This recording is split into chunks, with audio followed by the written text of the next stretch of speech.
Rubber की परत चढ़ी होने के कारण करंट नहीं लगता, आपको झटका नहीं लगता। यहाँ तक कि छोटी से छोटी ऊर्जा में भी, पतले से पतले तार में भी अगर करंट, रबर की परत उसकी उतर जाए और आपके हाथ से वो छू जाए तो इतना तेज झटका लगेगा जिसका कुछ कहना ही नहीं है। हो सकता है मौत भी हो जाए और राख की ढेर भी हो सकते हैं हमारा, परंतु रबर की परत चढ़ी है। शिव जो सभी देवताओं के देवता हैं, जो गुरु के भी गुरु कहे गए, जो काल के भी महाकाल कहे गए, काल भी जिनके आगे झुकता है, काल भी जिनसे डरता है। डर को सबसे डर लगता है, सबको डर से डर लगता है, परंतु डर को भी जिससे डर लगता है वो है महादेव। तो डर को जिससे डर लगता है वो महादेव मेरे और आपके गुरु हैं। ये साधारण बात नहीं है, ये मामूली बात नहीं है, ये एक ऐसी बात हो गई जो आज तक इस धरती पे कभी हुई ही नहीं। और आपने गौर किया कि किनके कारण हुई? क्या मेरे शरीर में ये ताकत है, आपके शरीर में ये ताकत है कि बिजली की करंट दौड़ जाए और आपका शरीर संभाल ले उसको?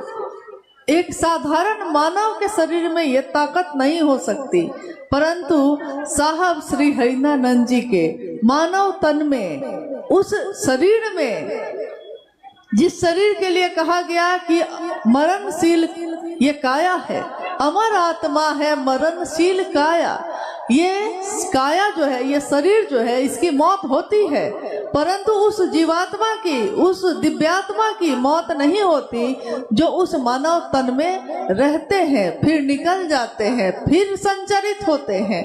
तो साहब श्री के उस मानव तन में शिव के प्राण मंत्र का संचरण हुआ। नमः शिवाय।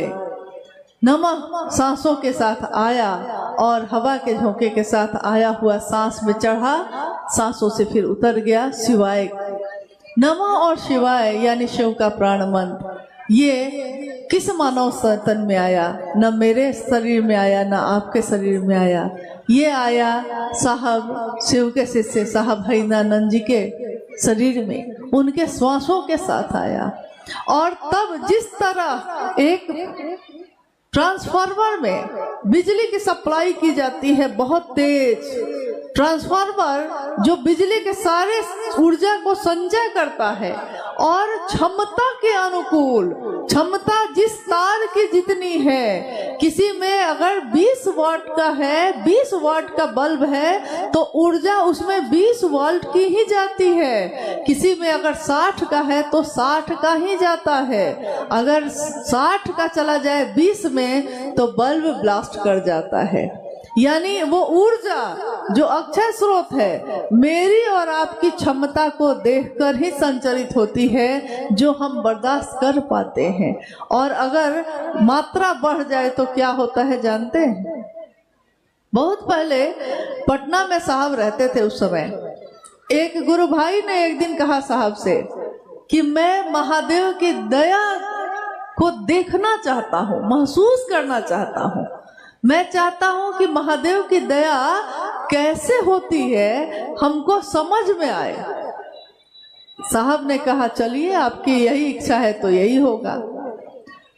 कुछ दिन के बाद उन्होंने एक व्यक्ति से पूछा कि अमुक गुरु भाई आजकल आता नहीं है, तो उसने बताया कि जी आपको खबर नहीं हुई कि वो तो कहते हैं कि मुझको सब कुछ धुआं धुआं ही दिख रहा है, मुझको कुछ आगे दिखाई भी नहीं दे रहा, कुछ समझ में नहीं आता, विक्षिप्त की तरह की हालत में हो गए हैं।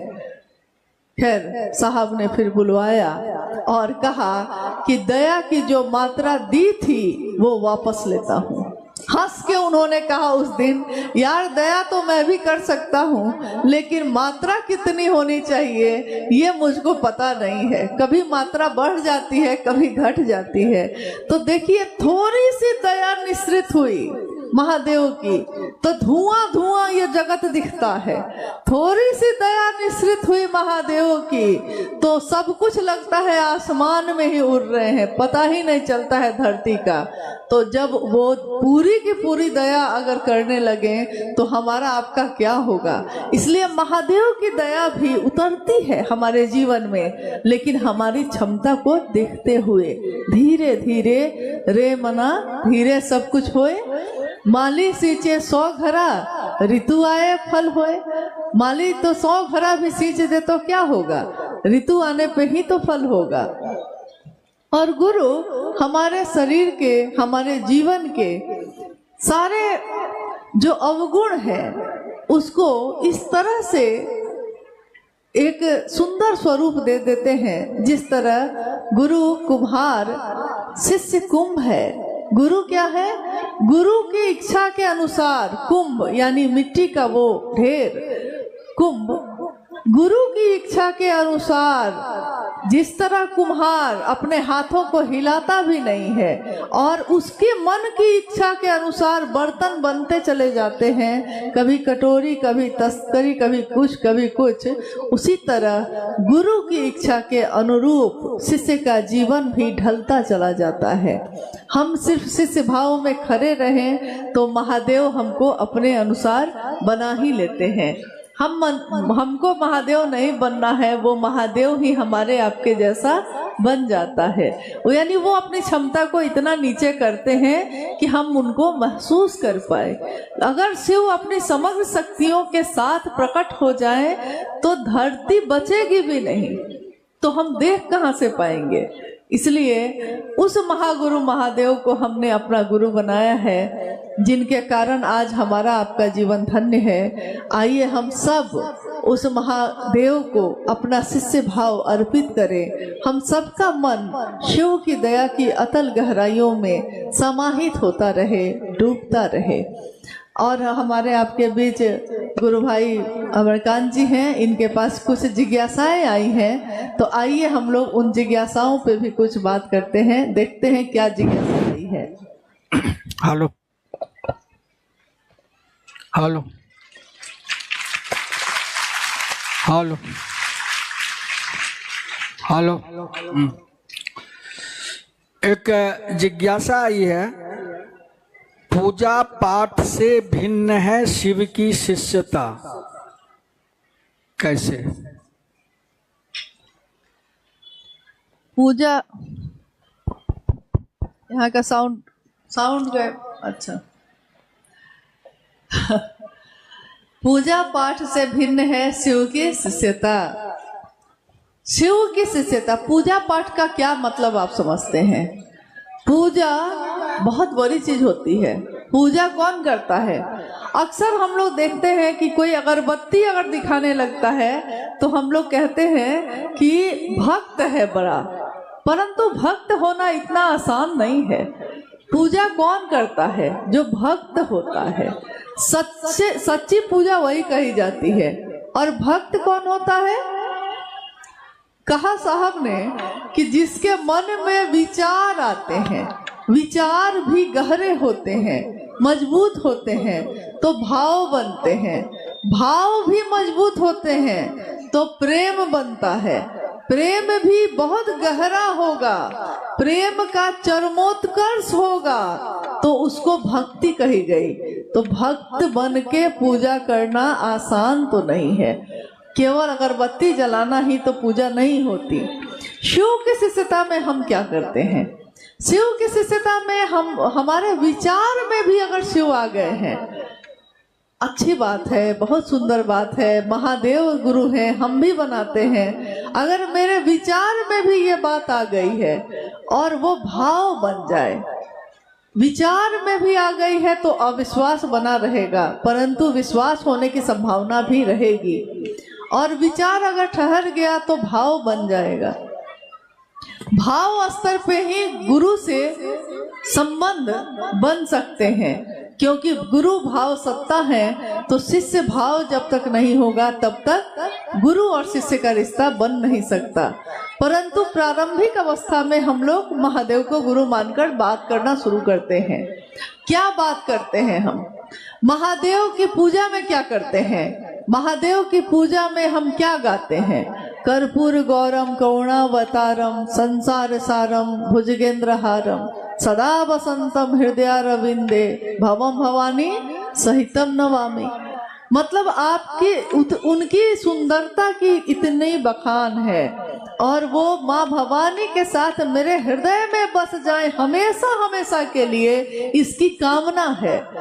कोई भी मंत्र हम जब जपते हैं, जब कोई भी आरती भजन गाते हैं तो उसमें हमारे भाव छुपे होते हैं।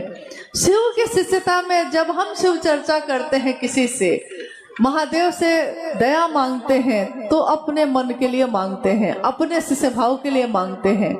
महादेव को प्रणाम करते हैं तो मैं शिष्य हूँ तो मुझको प्रणाम करना चाहिए। परंतु जब महादेव की चर्चा करते हैं हम लोग तो उस चर्चा में महादेव की ही महिमा का गान करते हैं।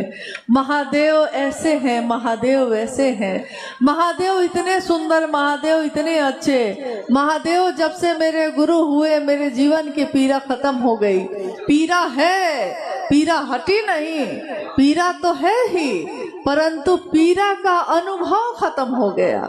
जिस बात के लिए रोते थे उस बात को रोने का कारण छूट गया, क्योंकि महादेव जो मिल गए। तो देखिए, शिव की पूजा ही है शिव की शिष्यता भी, परंतु इस पूजा में न तो जल है, न तो फल है, न तो फूल है। इस पूजा में हृदय ही बिछा है। कहते हैं सारी दुनिया बिछाती है फूल, दिल अपना बिछाएंगे हम। शिव के शिष्य अपना हृदय बिछाते हैं अपने गुरु के लिए, और सबसे बड़ी पूजा वही होती है जिसमें भाव शामिल हो। जिस भाव से हम महादेव की बात करते हैं वही भाव हमको फिर आगे लेके जाता है, और महादेव भी भाव ही ग्रहण करते हैं। उनको हमारी इन चीजों से क्या वास्ता?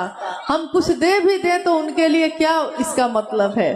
कल ही हम लोग बात कर रहे थे कि महादेव को लोग सोना चांदी हीरा जवाहरात चढ़ा भी देगा तो दुनिया के लिए ये बेशकीमती चीज हो सकती है, लेकिन महादेव ने जो बनाई है उससे बड़ी बेशकीमती चीज दुनिया में कुछ नहीं हो सकती।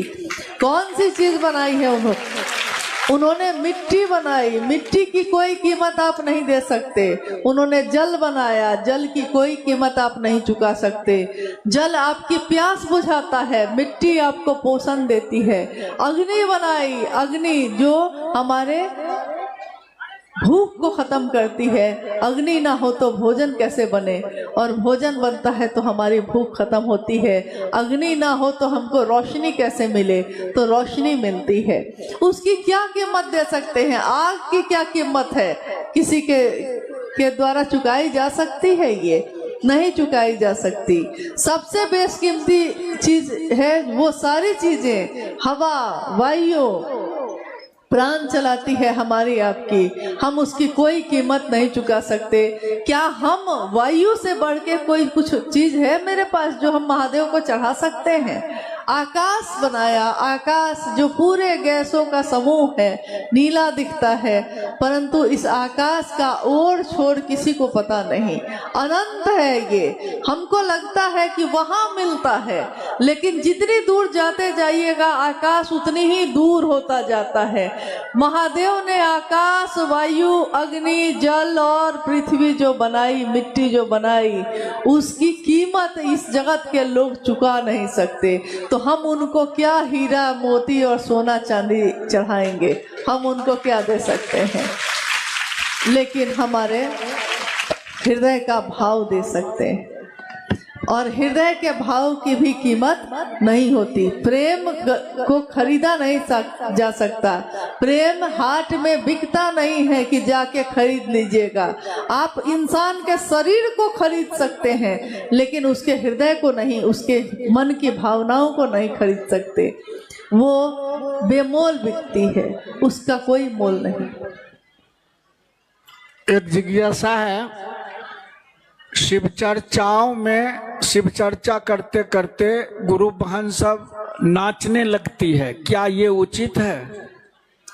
पूछ रहे हैं बिरलापुर के मोहन जी। अच्छा, फिर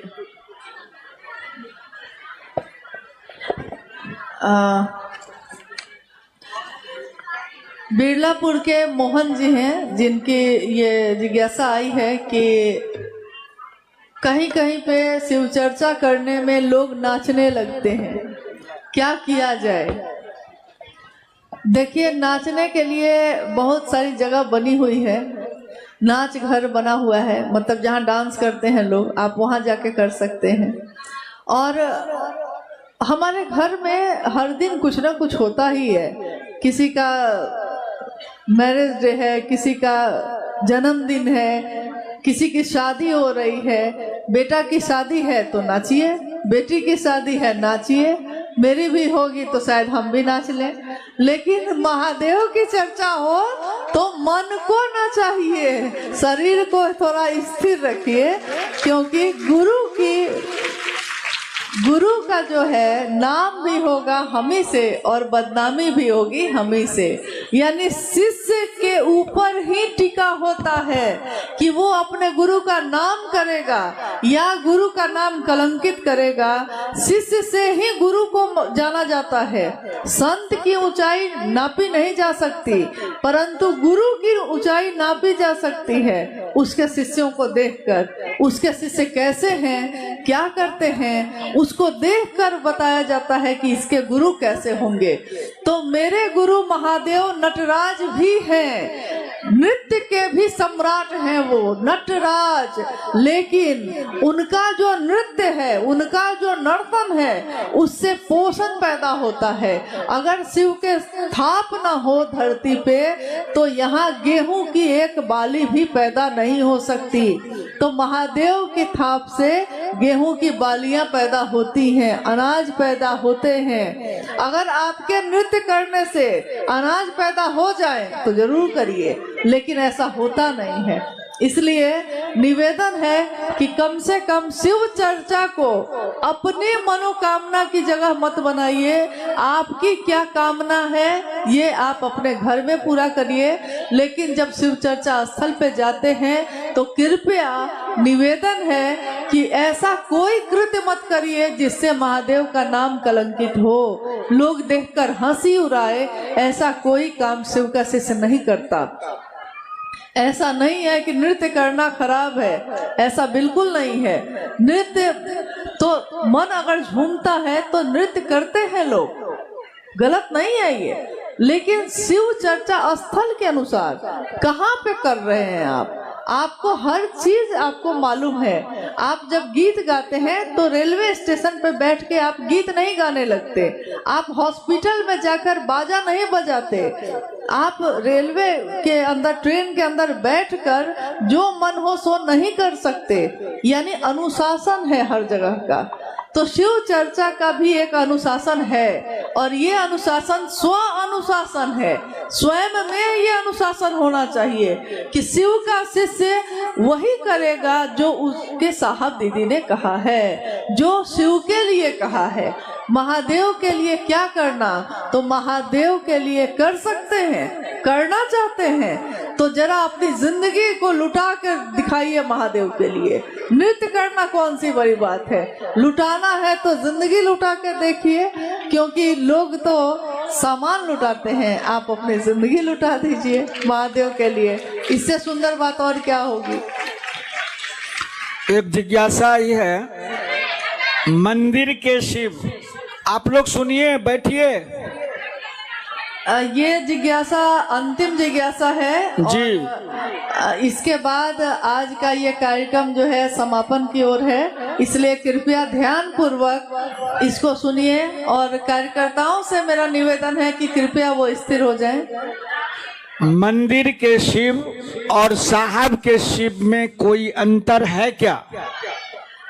मंदिर के शिव और साहब के शिव में कोई अंतर है जी। मंदिर का शिव, साहब का शिव, शिव तो वही है, लेकिन हमारा जो जुड़ाव है महादेव से, अंतर उसी से होता है। आदमी तो वही है, किसी के लिए वो जान भी दे सकता है और किसी के लिए जान ले भी सकता है। किसी के लिए वो बिल्कुल परवाह नहीं करता है और किसी के लिए इतनी परवाह करता है कि पूछिए मत। साहब ने आज से इतने वर्ष पूर्व, बहुत वर्ष पूर्व कहा कि रे रे कहानी सुनाई उन्होंने, अंबाला के सूबेदार की कहानी सुनाई थी।